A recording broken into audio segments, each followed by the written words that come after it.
네, 뉴스 신세계 MBC 이정은 기자 만나봅니다. 어서 오세요. 네, 안녕하세요. 자, 대법원이요. 내란 외환 사건 전담 재판부를 설치하겠다고 나섰습니다. 네, 오늘 오전 대법관 예. 회의가 열렸는데요. 당초에 그 공개된 안건에는 포함되어 있지 않았었던 예. 긴급 안건으로 회의가 상정이 돼서 국가적 중요 사건에 대한 전담 재판부 설치 및 심리 절차에 관한 예규를 만들기로 결정을 예. 했습니다. 그러면서 취지는 이들 사건 재판의 신속하고 공정한 진행에 대한 국민과 국회의 우려를 해소하기 위한 것이다라고 예. 했는데요. 근데 지금 더불어민주당이 그 내란 전담 재판부 설치를 위한 특별법을 이제 20일 본회의에 상정한다는 계획을 세우고 있었는데 예. 그 바로 며칠 전에 대법원이 이제 전담 재판부를 스스로 설치하겠다고 지금 예. 나온 겁니다. 그래서 아마도 적용 범위는 예규 시행 이후 기소가 되거나 항소가 제기된 사건이라고 돼 있기 때문에 지금 진행 중인 내란 외환 관련 사건들은 항소심부터 만약에 설치가 된다면 예. 적용이 될 전망이고요. 어떻게 이제 운영이 되냐면 각 법원장들이 이런 사건을 집중 심리하는 전담 재판부 설치할 수 있고 이 재판은 다른 재판에 우선해서 신속 처리해야 된다 이런 기준을 갖게 예. 됩니다. 그래서 재판의 공정성을 위해서 무작위 배당을 하되 배당받은 재판부는 그러면 그 전에 이제 하고 있던 사건들은 다 다른 데로 주고 예. 또 새로운 사건도 받지 않고 합니다. 예. 네, 그래서 법원행정처는 국가적 중요 사건에 대한 항소심 재판이 신속하고 공정하게 이루어지도록 최우선적으로 지원을 하겠다라고 설명을 했습니다. 취지는 알겠는데요. 그동안에 각종 문제를 그렇게 지적할 때 가만히 있더니 갑자기 뭐 이게 뭔가요? 왜 이런 생각이 툭 들던데요. 뭔가요, 이 배경이? 그러니까요. 예. 왜 이제 와서 예. 하느냐라는 의문이 들 수밖에 없는데 예. 왜냐하면 법원이 계속 이제 줄곧 이걸 반대해 왔잖아요. 그렇습니다. 예. 그래서 이제 뭐 법원장 회의, 뭐 전국 법관 회의, 그다음에 뭐 사법제도 개편 공청 이런 데서도 계속 위헌 소지가 있다면서 예. 그러면서 계속 이제 그 부정적인 입장을 밝혀왔는데 그러니까 이제 외부에서는 아니 그 위헌 소지가 있으면 그럼 위헌 소지 없이 더 너네들이 먼저 적극적으로 움직여야 되는 예. 것 아니냐라는 지적이 계속 있었습니다. 근데 이제 행정처가 그래서 오늘 내놓은 설명은 예. 민주당이 추진하는 그 설치법에 관련해서 조금이라도 그 위헌을 문제 삼을 소지가 생기면 피고인 측이 뭐 위헌 제청을 하거나 기피 신청을 하거나 어떤 절차적인 문제에 대한 주장을 할 예. 여지가 있는데 그러면 재판이 늦어지는 게 예. 불가피하지 않느냐. 예. 그러니까 이런 소지를 이제 제거하기 위한 것이다라고 설명을 했습니다. 근데 예. 이거는 그 전부터 그래서요.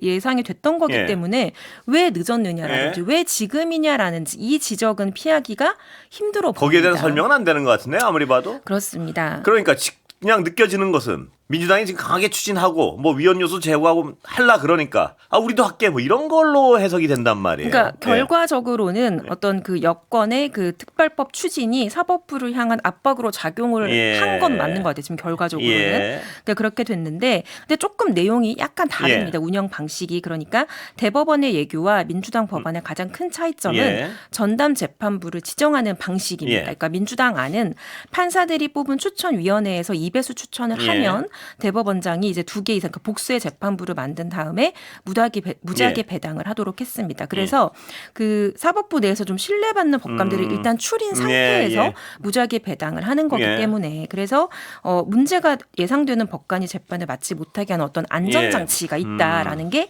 민주당의 설명입니다. 예. 그런데 대법원 안은 이런 과정이 없어요. 예. 그래서 서울 고등법원에 있는 한 10여 개 형사부 중에서 무작위 배당으로 정해진 곳을 전담 재판부로 예. 지정을 합니다. 그러면 결국 지금 이제 직위원 재판부가 촉발했던 어떤 사법 불신을 근본적으로 해소할 만한 장치는 없는 것 아니냐. 예. 이런 지적을 받을 수가 있고요. 그리고 특히 또 아까도 말씀하셨듯이 이 시점. 그러니까 22일에 이제 본회의 상정하겠다고 오늘 아침에 예. 이제 발표를 했는데 그리고 긴급 안건으로 올라가더니 이 발표를 한 거란 말이에요. 그랬어요. 예. 그러니까 그리고 이전에는 따로 운영될 수 없다고 하더니 갑자기 표변을 했기 때문에 예. 그 저희가 무엇이냐에 대한 의심이 계속 제기되고 있습니다. 예, 의심이 제기될 수밖에 없는 상황 같은데요. 여야 반응은 어떻습니까?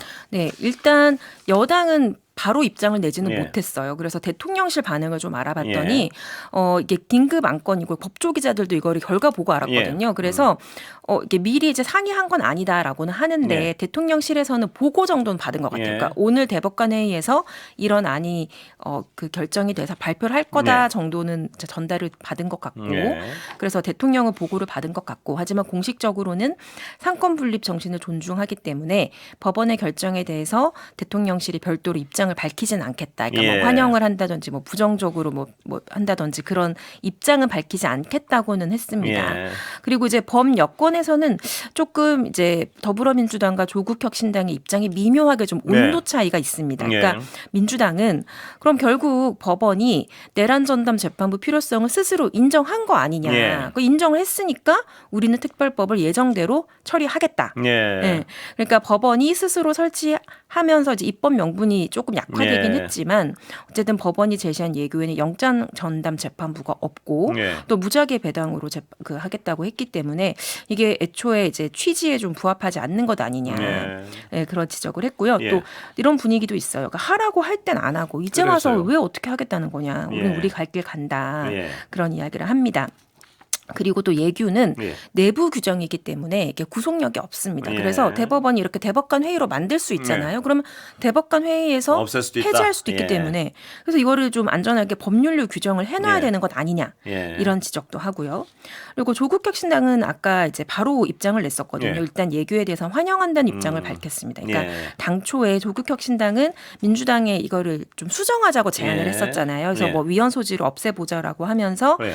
아예 뭐 재판부 구성에 외부 개입을 배제하자라든지 아니면 대법원이 만들게 하자라든지 예. 그런 안을 제시한 바가 있기 때문에 환영의 뜻을 밝히긴 했지만 예. 근데 결국 이제 조국당도 대법원이 자발적으로 결단했다기보다는 더 이상 이제 미룰 수 없는 그렇게 기다리고 버티고 예. 버티다가 미룰 수 없는 상황에서 그렇습니다. 예. 뒤늦게 발표한 것 아니냐. 그것은 아쉽다라고 지적을 했습니다. 그리고 대법원이 이 정도로 발표를 할 상황이라면요. 민주당이 제시한 안도 못 받을 건 없지 않습니까?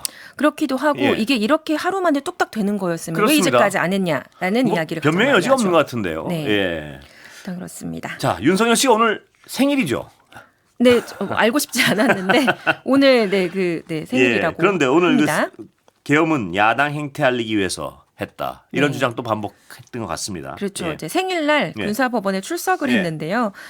내란 중요 임무 종사 혐의로 기소된 장군들 예. 그러니까 뭐 곽종근 전 특전사령관이라든지 이진우 전 수방사령관이라든지 등등 이 사람들에 대한 그 재판의 증인 자격으로 출석을 예. 했습니다.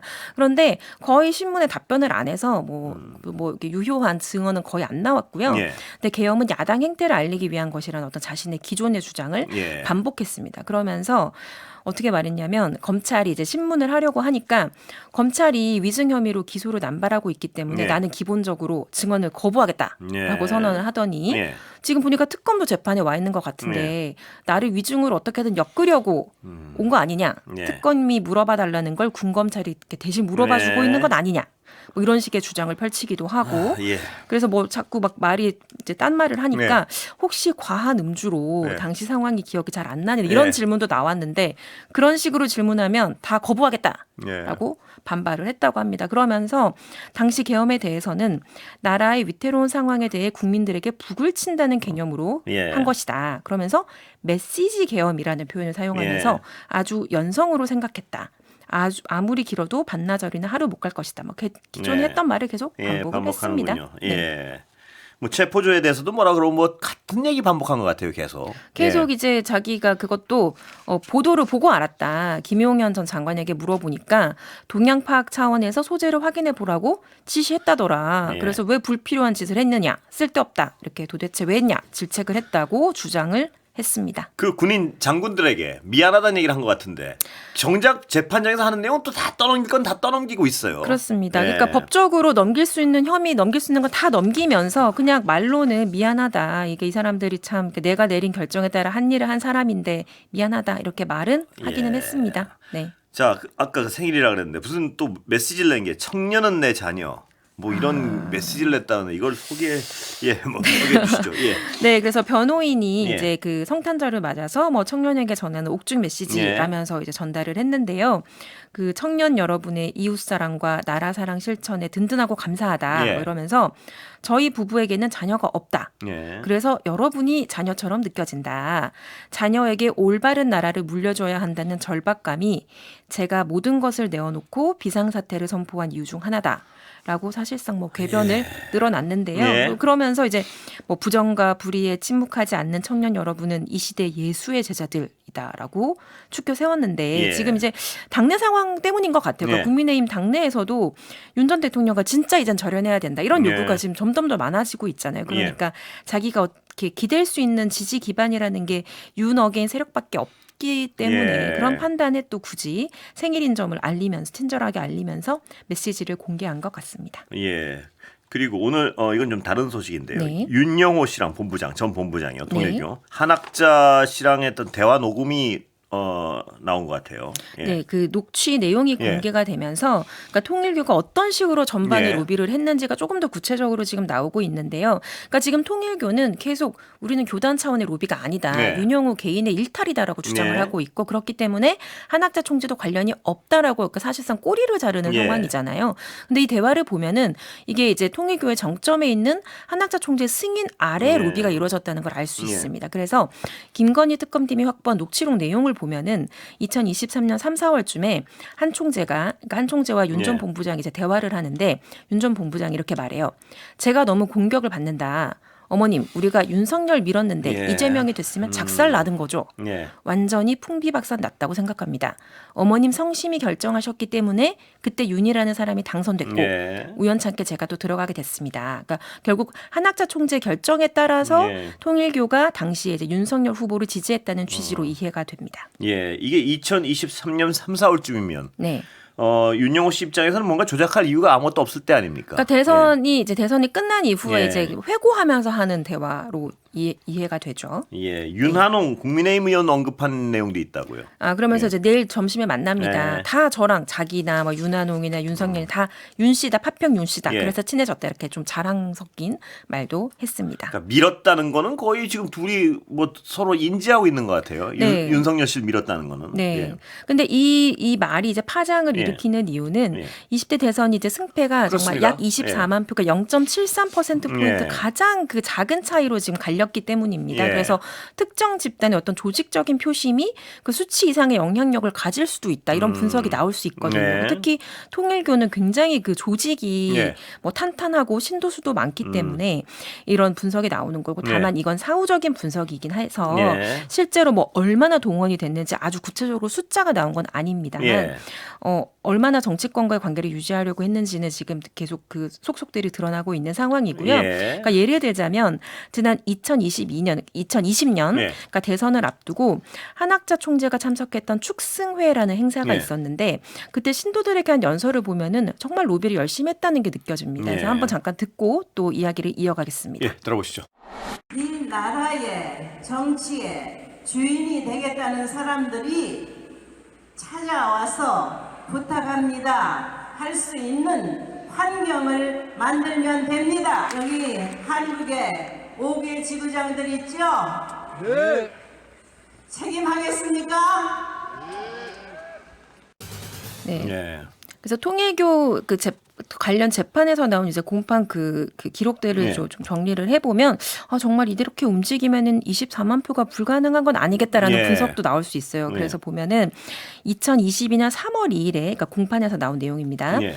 한학자 총재가 통일교 간부 120여 명을 모아놓은 자리에서 윤석열 당시 후보에 대한 지지를 표명합니다. 예. 그리고 이렇게 발언을 하니까 통일교 차원의 어떤 집단적인 움직임이 본격화됐는데요. 예. 윤영호 전 본부장이 그러니까 산하 5개 지구 회장들을 불러서 윤 후보에게 투표하라는 내용을 신도들에게 전달하라. 네. 이렇게 지시를 합니다. 예. 그리고 그 시도 당협위원장들한테 후원금 주라면서 2억 1천만 원 네. 보낸 내용 이미 전해드렸었고요. 그리고 이제 한 총재가 이렇게 말하니까 서울과 인천을 관할하는 1지구장은 예. 윤석열에게 투표하라 이런 내용의 문자를 신도들에게 실제로 네. 보냈다고 합니다. 그리고 예. 실제로 대선에서 윤 전 대통령이 당선하고 나니까 1지구장이 한 총재한테 보고를 했는데 네. 20만 축복 조직의 힘이 얼마나 중요한지 이번 대선 결과를 보면서 깨우쳤다. 네. 이렇게 보고를 합니다. 그러니까 네. 이게 뭐 자기가 정말 열심히 뛰었다라고 네. 뭐 그런 취지로 보고를 하는 걸 수도 있지만 그때 조직이 동원됐음을 유추할 수 있는 대목인 것 같습니다. 아까 말씀하셨지만 0.73%포인트 차이였는데요. 네. 어떤 영향이 있었을 가능성이 충분히 있군요. 네. 예. 자, 야당 얘기 좀 가보겠습니다. 장동혁 대표랑 네. 한동훈 전 대표 정말 진흙탕 싸움이 벌어진 것 같은데요. 네, 예. 그렇습니다. 지금 이제 당무감사위원회가 이제 단계 의혹 조사하고 있고 또 김종혁 전 최고위원에 대해서는 당원권 2년 정지라는 중징계를 권고한 바가 있잖아요. 네. 그런데 지금 이게 당무감사위원회가 징계를 권고하면 실제로 징계 수위는 당 윤리위원회가 결정하는 예. 시기잖아요.